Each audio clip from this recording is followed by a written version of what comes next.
Oh, bes, share ko lang. At dahil nga sa trending na trending itong fried chicken na to, kaya heto, nagluto na lang kami ng sarili naming homemade na fried chicken, bes. Wala na akong boses, mga bes. Inubos na naman nung aking lakas doon sa dialysis.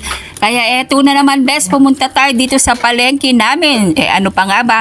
Dito sa bayan ng San Fabian, Pangasinan. At eto yung nabili natin na manok, bes, 1 kilo mahigit.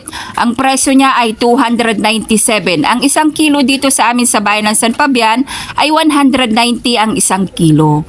So, ang isang buong manok, lagpas 1 kilo 297, ganon, bes. Tapos, gagawin natin butterfly siya, bes. Kung paano, tignan nyo na lamang kung paano. Hahawakan mo siya sa may dalawa, dulo to dulo, and then, hihiwain mo siya sa may gitna, ganyan.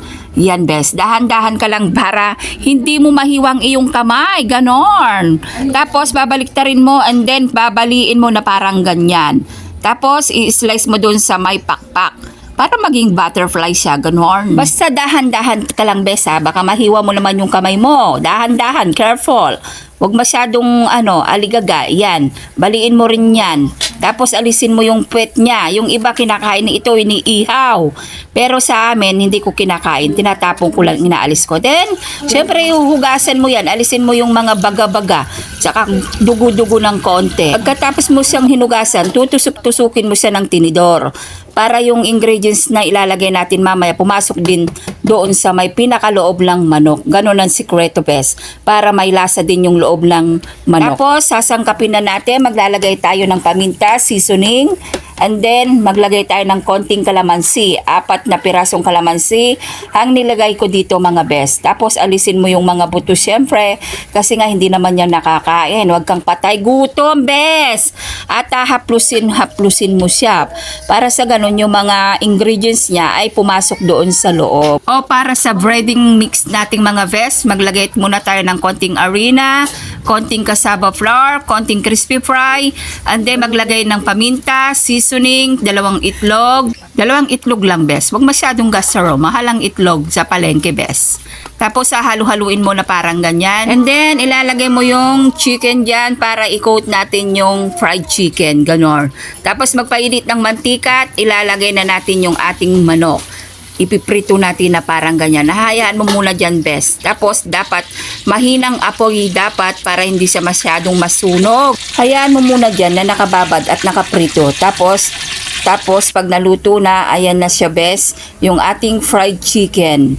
Ayan, binaliktad ko pala siya, bes. Hindi ko na naipakita dahil nga kumakain na kami kanina habang niluluto ko ito. Kaya naging ganyan siya, bes. At para sa gravy naman natin, mga bes, ipapakita ko sa inyo kung paano magluto ng gravy. Gravy na parang Jollibee. Ay, gravy naman yan. So, maglagay ka ng tubig sa baso, maglagay ng gravy, tapos mag-add ka ng konting soy, then sa kawali maglagay ng butter. Hahalu-haluin mo na parang ganyan. Tapos, ilagay mo na yung hinalo mo o mix mo kanina na gravy. Ganon, ang gravy niya, best. Ganyan ang sikreto ng pagluluto ng gravy sa Jollibee or McDo, bes. Hahalu-haluin mo. Kailangan dapat make sure na mahina ang apoy mo, bes. Huwag masyadong malakas. Kasi nga mabibigla yung ating gravy, ganon. Tapos hahalu-haluin mo na parang ganyan, bes. Ayan na ang ating gravy. Masarap ito, bes. I-try mo at subukan mong gumawa o magluto ng gravy ng homemade. Para hindi ka na bumili or humingi doon sa Jollibee or sa Max. Saan ba kasi unlimited na gravy? Hindi ko KFC yata, oo, hindi ko lang alam kung sa KFC. Basta limited doon. Tapos tiki man time na, mga bes.